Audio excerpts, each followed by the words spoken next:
to talk about how to start off with Isaac Sim when you already have familiarity in Gazebo.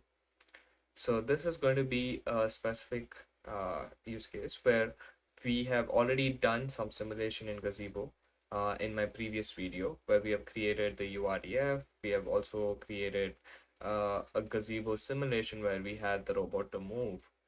What if you wanted to do the same thing on Isaac Sim?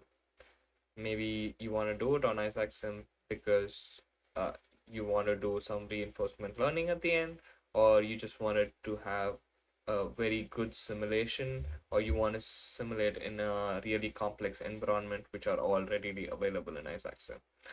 After this video, I would be releasing a part 2 video of this where we would work on how to interface the ROS2 control, which we already had set up for Gazebo, for this simulation in Isaac Sim.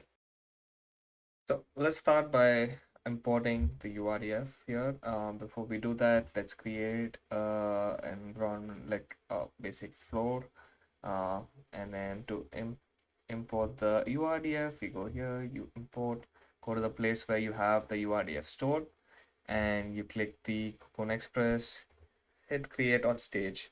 It's a movable base, and don't set the default, don't set the density.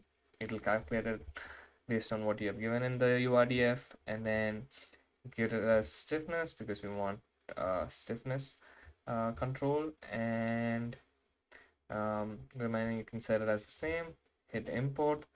Then once you hit import, you can see that your URDF is there in Isaac Sim. Once you have your URDF, you have to change some parameters. Those are especially in the joints to make it actually move. If you see here, you have a folder which has joints, and these are the joints you defined in your URDF. And here under the rear wheel, the modifications we make are under the um, under joints, and in joints there's advanced settings where we'll just disable the maximum velocities. We'll just let it decide the maximum velocity, not cap it, and then we'll also disable the max force and we'll let it decide based on that input. And next, under, because it's a velocity control, we would have a higher damping, and then a lower stiffness. Now, that way it's only then it will move realistically in the simulation.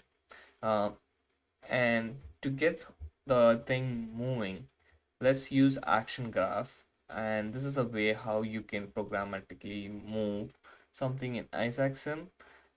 So first what we do is you create action graphs. And the graphs, you have action graph. um, Once you have action graph, here you can go and give open graph. It's under here, and then you can use articulation controller. um,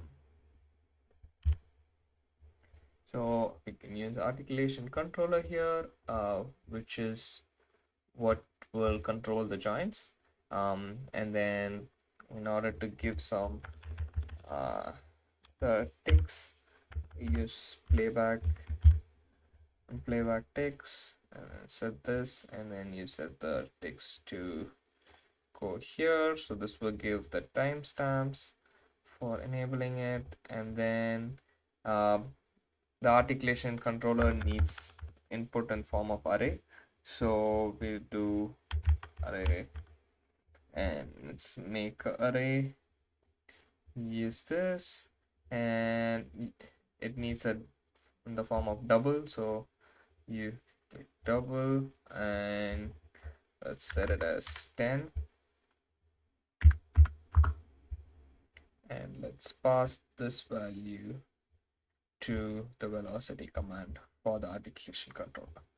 And so the articulation controller needs a target prim, so set the target to the joint you want to control. So here it's the rear wheel, and also the articulation controller needs the joint names, so make sure to copy the joint name exactly how you have defined. So it's here as rear wheel. So set it as rear wheel, and you can see the velocity command as equal to, which means that it's taking the value from here. So now once all of this set, when you hit play, you can see the robot starts to move. So this is how you would get joints through URDF and move it through the action graph. I will also show you how to do a position control where we want to just move this front steering wheel to left and right. So to do that, we can go and again create an articulation route, or you can just duplicate it here. So duplicate selection, you will have this, and then you duplicate this as well because you need another input. Let's say this. Let's duplicate this. Okay, and then here let's connect this to position.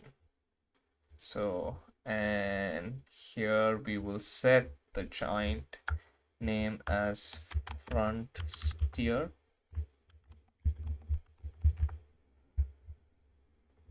and you can see that it's going to get the position value from here.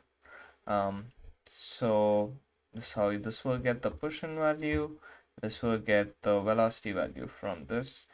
And similarly, how we made some changes for the rear wheel, we have to do some changes for the front wheel as well, which is to disable the maximum joint velocity. Here we want certain limits because we don't want the front wheel turn 360 degrees. We just want minus 45 to say plus 45. And here we would need a higher stiffness control. We want the wheel to be more stiff, and we want it to be positionally accurate. So for positionally accurate systems, you need stiffness. For when you're doing like velocity control, you need more damping. So that's the logic here. Once you set that, you should be good. And then let's set this would be in radians, so let's give it as say 0.5, and you should see that it's moving as well as it's steering as well.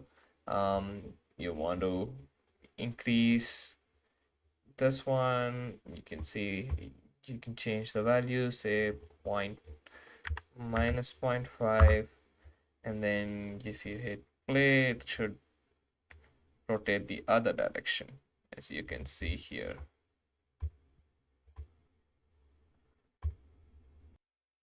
And that's it. That's how you would take a new URDF and bring it into Isaac Sim and get it to work. In the next video, we would continue from where we left here, and we would go on and add ROS2 control and interface it with Isaac Sim, so you can control the robot externally through ROS2, and you can implement much more using the topics we would cover in the next video. If you liked it, keep an eye for the next video or subscribe to the channel to be notified when I release the second one.